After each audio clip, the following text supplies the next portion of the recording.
말씀을 깨닫는 지혜. 그런즉 군왕들아 너희는 지혜를 얻으며 세상의 관원들아 교훈을 받을지어다. 여호와를 경외함으로 섬기고 떨며 즐거워할지어다. 시편 2편 10절에서 11절 말씀. 지혜가 제일이니 지혜를 얻으라. 무릇 너희 얻은 것을 가져 명철을 얻을지니라. 잠언서 4장 7절 말씀. 지혜 있는 자는 강하고 지식 있는 자는 힘을 더하나니 그런즉 너희는 이 언약의 말씀을 지켜 행하라.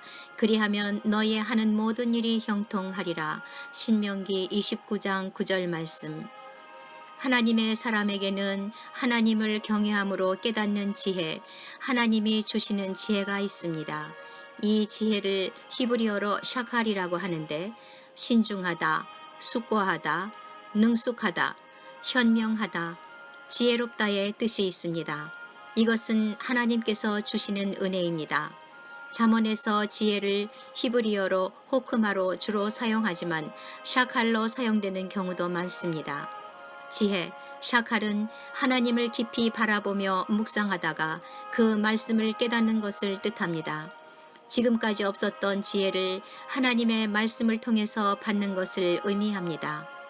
그 깨달음으로 지혜롭게 처신하는 것을 샤칼이라고 합니다.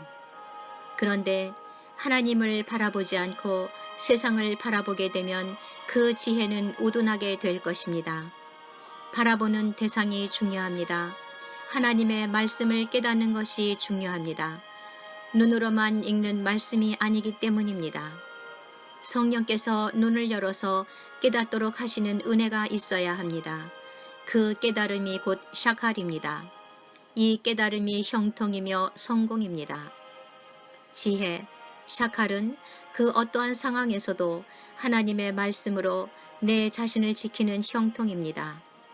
그 어떠한 위기와 어려움 속에서도 하나님의 말씀으로 충만한 그 상태를 형통이라고 합니다.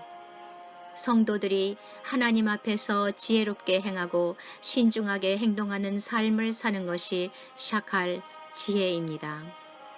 하나님의 말씀을 바라보는 인생이기 때문입니다. 아담과 하와는 선악과를 바라보다가 하나님을 알아가는 지혜가 우둔해졌습니다.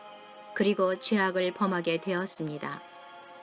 다윗의 뒤를 이어서 왕위에 오른 솔로몬은 하나님의 마음을 깨닫고자 하나님을 바라보다가 하늘의 지혜, 샤칼을 얻게 되었습니다. 그의 삶이 형통해졌습니다. 그러나 훗날 이방 여인들을 가까이 하면서 하나님으로부터 멀어졌습니다. 그 탁월했던 솔로몬의 지혜도 우둔해졌습니다. 하나님의 지혜는 하나님과 깊은 교제를 할 때 더 깊어져 가는 것입니다. 말씀과 기도로 하나님을 더 깊이 깨닫고 알아가는 것이 지혜입니다. 그리고 하나님의 형통이 함께 따라옵니다. 주님, 눈앞의 이익만 추구하는 세상의 지혜로 살기보다 하나님의 말씀을 깨닫는 하나님의 지혜로 살아가는 복된 하나님의 사람이 되게 하소서. 예수님의 이름으로 기도드리옵나이다. 아멘.